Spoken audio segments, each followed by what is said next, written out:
Assalamualaikum warahmatullahi wabarakatuh.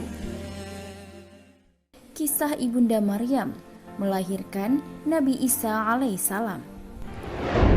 Kisah kelahiran Nabi Isa alaihissalam dijelaskan dalam Al-Quran, surat Maryam dan Ali Imran. Ada 17 ayat yang menjelaskan kelahiran Nabi Isa putra Maryam, putri Imran, keturunan Nabi Daud alaihissalam. Suatu hari, Jibril datang menemui Maryam dengan wujud manusia utuh. Jibril lalu berkata, "Sesungguhnya Dia akan menciptakan darimu seorang anak laki-laki, sekalipun kamu tidak punya suami dan kamu tidak pernah melakukan perbuatan melacur. Karena sesungguhnya Dia Maha Kuasa terhadap semua apa yang Ia kehendaki." Setelah Jibril menjelma dalam rupa manusia yang sempurna di hadapan Maryam, saat itu Maryam berada di suatu tempat yang menyendiri. Antara dia dan kaumnya terdapat hijab atau dinding penghalang. Maryam merasa takut kepada Jibril. Ia menduga bahwa Jibril hendak berbuat tidak senonoh terhadap dirinya. Maryam berkata, "Sesungguhnya aku berlindung darimu kepada Tuhan yang Maha Pemurah jika kamu seorang yang bertakwa." Surat Maryam ayat 18.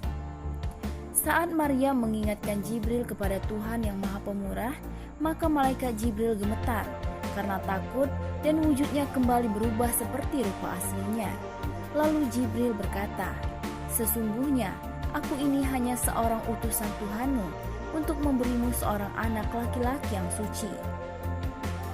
Maryam merasa heran dengan berita tersebut, maka ia mengatakan, "Bagaimana aku bisa punya anak laki-laki? Dengan cara apakah akan terjadi kelahiran anak laki-laki seperti itu dariku? Padahal aku bukanlah wanita yang bersuami dan mustahil aku berbuat lacur." Karena itulah dalam ayat selanjutnya disebutkan bahwa Maryam berkata, "Sedangkan tidak pernah seorang manusia pun menyentuhku, dan aku pula bukan seorang penzina." Dalam surat Maryam ayat 20.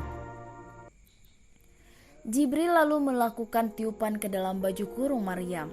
Lalu tiupan itu turun ke bagian bawah tubuhnya. Maka dengan serta-merta Maryam mengandung anak dengan seizin Allah Subhanahu wa Ta'ala. Maka Maryam mengandungnya. Lalu ia menyisihkan diri dengan kandungannya itu ke tempat yang jauh. Maka rasa sakit akan melahirkan anak memaksa ia bersandar pada pangkal pohon kurma. Ia berkata, "Aduhai, alangkah baiknya aku mati sebelum ini, dan aku menjadi sesuatu yang tidak berarti lagi dilupakan." Setelah Maryam merasakan dirinya berbadan dua, terasa sempitlah dadanya karena kebingungan. Ia tidak mengetahui apa yang harus dikatakannya kepada orang-orang. Menurut pendapat yang terkenal dari jumhur ulama, Maryam mengandung Isa selama 9 bulan. Ikrimah mengatakan 8 bulan. Karena itulah, menurutnya, bayi yang dilahirkan dalam usia kandungan 8 bulan tidak ada yang dapat bertahan hidup. Firman Allah Subhanahu wa Ta'ala, "Maka rasa sakit akan melahirkan anak memaksa ia bersandar pada pangkal pohon kurma." Surat Maryam ayat 23. Yakni yang dimaksud adalah rasa sakit yang dialaminya karena akan melahirkan anak memaksanya untuk bersandar pada pangkal pohon kurma di tempat pengasingan.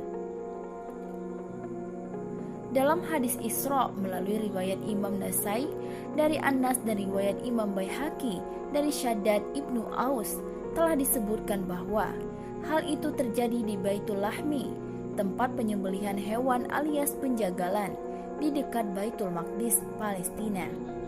Hanya Allah lah yang mengetahui kebenarannya. Jibril menyerunya dari tempat yang rendah, "Janganlah kamu bersedih hati, sesungguhnya Tuhanmu telah menjadikan anak sungai di bawahmu, dan goyangkanlah pangkal pohon kurma itu ke arahmu. Niscaya pohon itu akan menggugurkan buah kurma yang masak kepadamu. Maka makanlah, minum, dan bersenang hatilah kamu.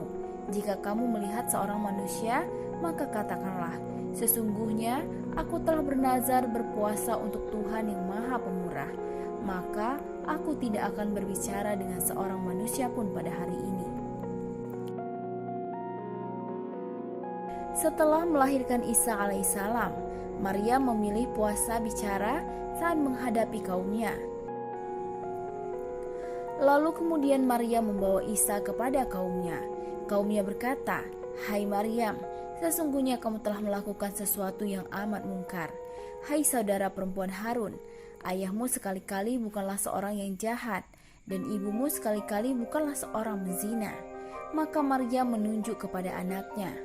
Mereka berkata, "Bagaimana kami akan berbicara dengan anak kecil yang masih dalam ayunan?" Berkata Isa, "Sesungguhnya aku ini hamba Allah. Dia memberiku Alkitab Injil, dan dia menjadikan aku seorang nabi. Dan dia menjadikan aku seorang yang diberkati di mana saja aku berada. Dan dia memerintahkan kepadaku mendirikan sholat dan menunaikan zakat selama aku hidup, dan berbakti kepada ibuku. Dan dia tidak menjadikan aku seorang yang sombong lagi celaka. Dan kesejahteraan semoga dilimpahkan kepadaku pada hari aku dilahirkan, pada hari aku meninggal, dan pada hari aku dibangkitkan hidup kembali." Itulah Isa putra Maryam yang mengatakan perkataan yang benar, yang mereka berbantah-bantah tentang kebenarannya. Tidak layak bagi Allah mempunyai anak, maha suci Dia. Apabila Dia telah menetapkan sesuatu, maka Dia hanya berkata kepadanya, "Jadilah," maka jadilah ia. Wallahu a'lam bishawab. Wassalamualaikum warahmatullahi wabarakatuh.